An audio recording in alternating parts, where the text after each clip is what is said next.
C'est la crème de la crème. On entend souvent des belles fautes de français. On a entendu une belle liaison dangereuse là aujourd'hui.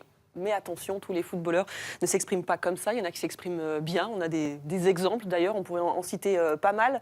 À François Hollande peut-être pour cette citation dont je vous rappelle les teneurs. Les footballeurs sont des gosses mal éduqués. Je regrette que les centres de formation ne proposent pas la musculation du cerveau. Alors on s'est intéressé à ce thème. On a voulu savoir si dans les centres de formation aujourd'hui on s'occupait bien des jeunes. On est allé à Nancy. On a suivi Alexis et Aurélien, 17 ans. Eux, comme les autres, ne sont pas sûrs de devenir footballeurs professionnels. Alors on leur propose d'autres voies. On fait tout, en tout cas, pour qu'ils trouvent leur voie dans le foot ou ailleurs. Reportage de Paul Choucriel, Claire Delattre avec Sébastien Fournier.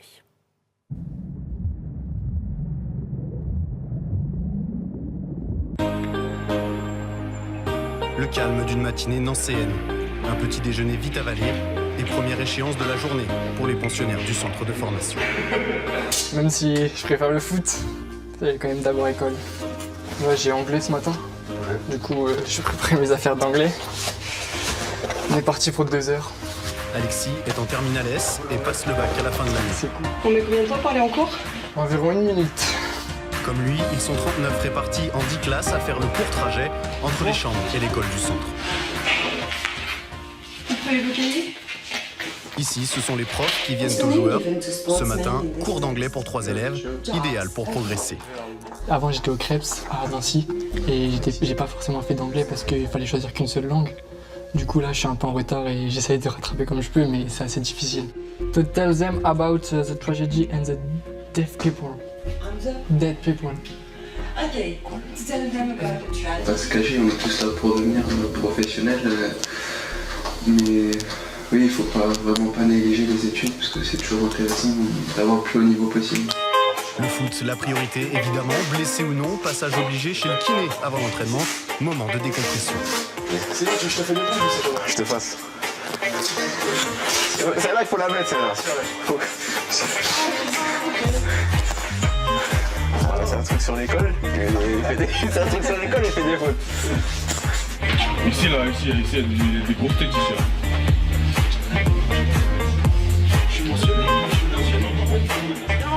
Le sérieux revient vite, c'est une période charnière pour les jeunes. En juin, beaucoup seront en fin de contrat et tous ne signeront pas pro. Alors le club pense à l'après.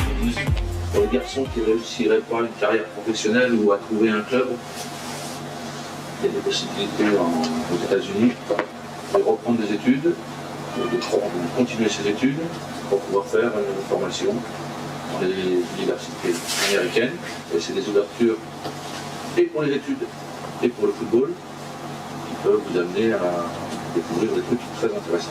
Il faut, comme je vous l'ai déjà dit, être capable de se projeter, les gars, et de savoir ce qu'on pourrait faire si vous n'êtes pas pro, ou si nous on ne vous garde pas, ou si vous galérez à trouver un club. Il faut savoir que c'est un peu comme le basket, vous pouvez être drafté. Ça veut dire que vous êtes en université, et vous pouvez être drafté en MLS après. L'objectif, c'est que vous pouvez éventuellement être pro en MLS.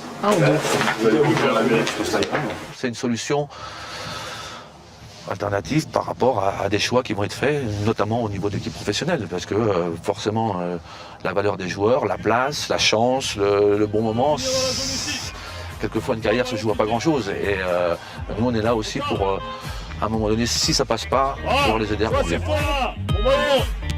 Alors, il reste 6 mois aux joueurs pour convaincre Pablo Correa. Le technicien les juge d'abord sur le terrain, mais vient parfois se renseigner sur les attitudes des jeunes chez le directeur de l'école.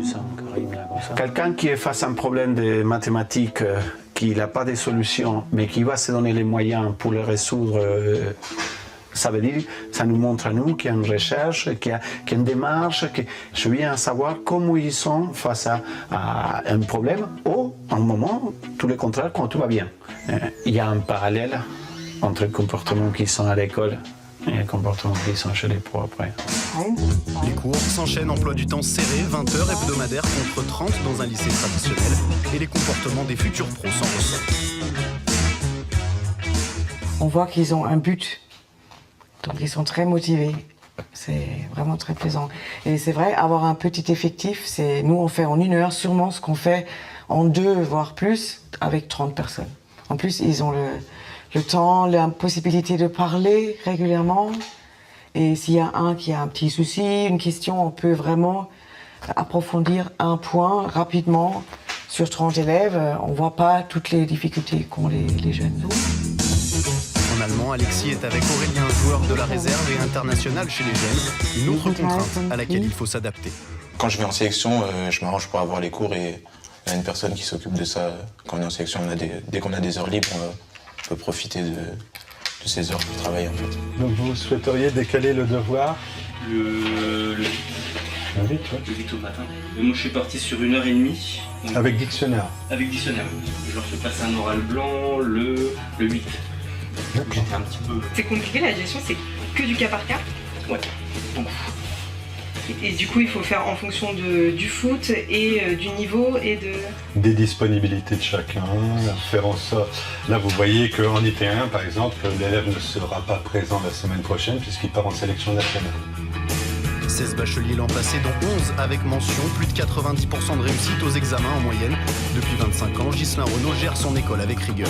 De toute façon, on ne va pas vers le haut niveau sans exigence. Et on se doit de l'être aussi bien à l'école que dans leur vie de tous les jours, au centre de formation, que sur le terrain. Quand les familles nous font confiance, on se doit de leur apporter la meilleure scolarité possible. Puisque toutes les orientations sont évoquées et on fait en sorte que les garçons toujours aillent vers le plus haut niveau. Certains, au vu du faible effectif et au vu des cours particuliers, peuvent obtenir des diplômes qu'ils n'auraient probablement pas obtenus dans un lycée classique. C'est peut-être le cas d'Yvan, 2 ans passés au centre de formation, le bac S en poche. Si la SNL ne lui a pas offert de carrière pro, elle a éveillé une vocation. Ça a été à Nancy que j'ai découvert vraiment la podologie puisque j'ai eu des problèmes musculaires la première année. Mon but n'était pas de penser déjà à la vie d'après, ça a été vraiment juste un élément qui a fait que ce n'était pas une profession inconnue pour moi et du coup après quand l'occasion s'est présentée, j'avais déjà une notion de ce qui allait pouvoir être ma vie si je faisais ce métier, quoi. Lui a réussi à lier son destin à la Ligue 1 formée à Nancy. Mickaël Chrétien compte 308 matchs chez les pros et 13 saisons au plus haut niveau avec le club au Chardon. Il y avait le bureau des coachs et là il y avait 2 classes là. Bon, c'est des chambres maintenant. C'est là que je me rends compte, surtout moi j'ai commencé à faire quelques trucs à côté, notamment un restaurant et puis un magasin de prêt-à-porter. Et ce que j'ai appris à l'école, parce que moi en plus j'étais dans la partie commerce, comptabilité, et ça me sert aujourd'hui. Et forcément, j'ai plus de facilité que si j'avais pas écouté en classe ou que j'avais pas fait mes études plus sérieusement. Retour au centre, hier soir, Nancy est en déplacement à Montpellier. Une première période ennuyeuse, alors on chambre les potes passés chez les pros. C'est triste, on dirait que c'est un match de DH. Non, Toby. C'est ça, Toby, il a marqué la semaine dernière. Mais c'est un autre ancien du centre qui va faire se lever les jeunes de la SNL. Y'a pas Youssef.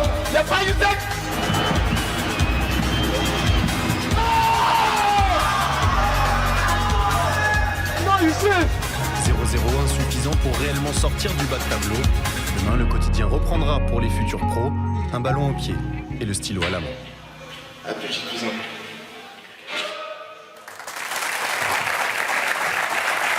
Superbe reportage de Paul Choucriel notamment. On leur apprend même les 0-0 pour finir, pour vraiment qu'ils se préparent à la Ligue 1 et à toutes les possibilités.